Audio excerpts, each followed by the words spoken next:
Desejo sincero de que a paz de nosso Senhor Jesus Cristo, as bênçãos da espiritualidade maior, chegue e alcance a todos nós.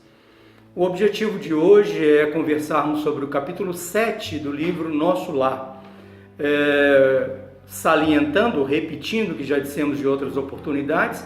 O objetivo não é de forma alguma substituir a leitura do livro, mesmo porque a leitura do livro acompanhada destas nossas pequenas observações é fundamental, agregaria imensamente muitos valores, muitos aprendizados. O capítulo 7 traz por título Explicações de Lísias.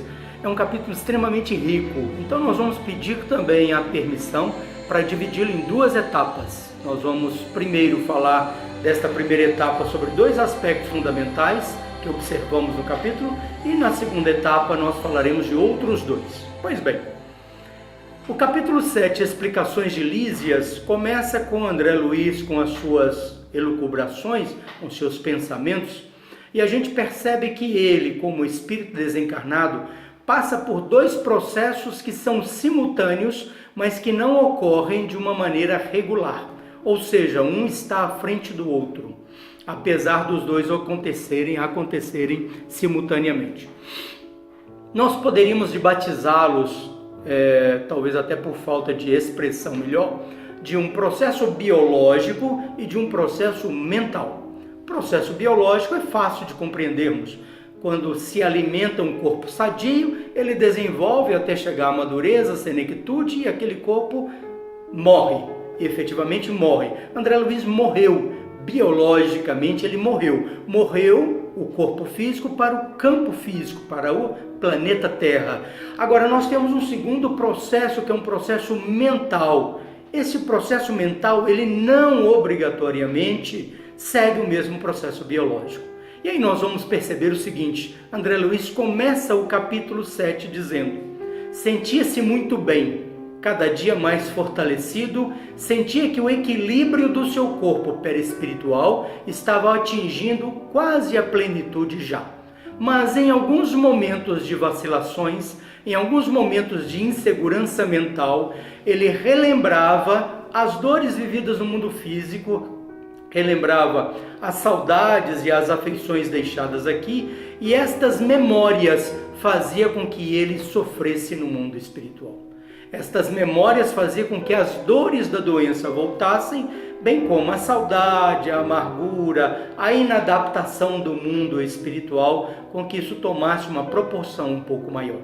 A gente percebe sim que André Luiz morreu para o mundo físico, morreu quanto ao corpo biológico, mas o processo da desencarnação, do esquecimento do mundo físico, na mente dele como espírito, ainda não tinha acabado.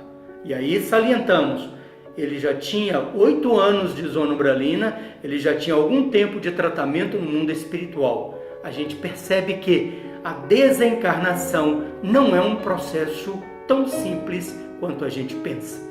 A repercussão das afeições, a repercussão das memórias, as repercussões dos sentimentos que guardamos refletem e traduzem um caractere, uma realidade muito saliente, muito importante no mundo espiritual. Esse é o primeiro aspecto do capítulo 7 que nós gostaríamos de tratar. Num segundo momento, após esses primeiros pensamentos, André Luiz debruça-se no peitoril da janela, observa o campo exterior. Ele ainda está na enfermaria, no quarto do hospital espiritual, e debruçado agora na janela, ele observa o exterior e relata assim para nós: cobria-se o solo de vegetação verdejante, árvores frondosas, animais domésticos, casas ao longe com muros de eras, prédios muito bonitos, todos eles enfeitados de flores. E ele traz uma analogia com o mundo físico, dizendo que Todas as cores, todas as impressões lá eram melhoradas, mas eram como que cópias do mundo físico. Nós gostaríamos neste momento de trazer uma observação de Lísias, uma frase importantíssima que Lísias nos traz e nos diz assim, nestes termos: todo processo evolutivo implica gradação. Há regiões múltiplas para os desencarnados, como existem planos inúmeros e surpreendentes para as criaturas envolvidas na carne terrestre. Almas e sentimentos, formas e coisas obedecem a princípios de desenvolvimento natural e hierarquia justa. Nos mostra nos mostra Lísias que não existem saltos na jornada evolutiva de todos nós. André Luiz, desencarnado, atendido numa colônia espiritual, não existe um salto evolutivo a níveis ou a patamares espirituais que são desconhecidos ou idealizados para ele. Na verdade, ele se encontra num ambiente um pouco melhorado do que tinha aqui na Terra, mas nada que contrarie a sua realidade espiritual.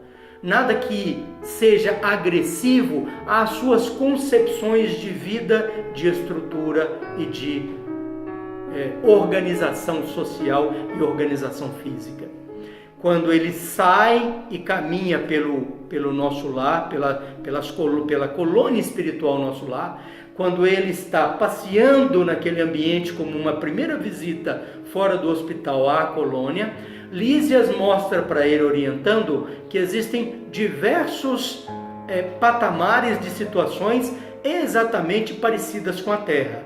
Mas ele inverte o papel na mente de André Luiz quando diz: nosso lar não é uma cópia do mundo espiritual, não é uma cópia da Terra. Na verdade, a Terra é uma cópia imperfeita do mundo espiritual.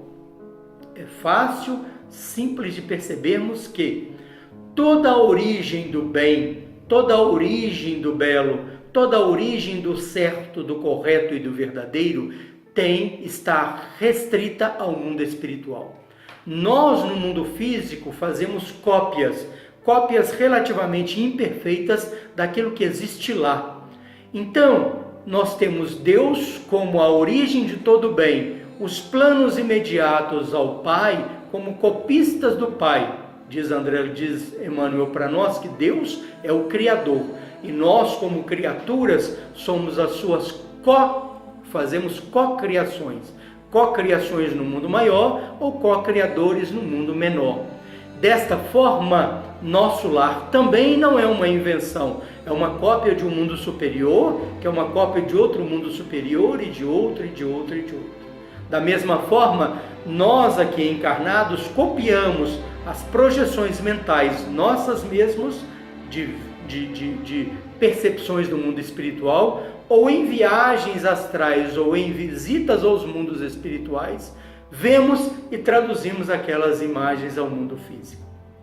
Desta forma, somos copistas, nenhum de nós conseguimos inventar nada aqui, ok? São observações de uma primeira parte deste capítulo 7 de Lísias, do Nosso Lar, que tem por título Explicações de Lísias.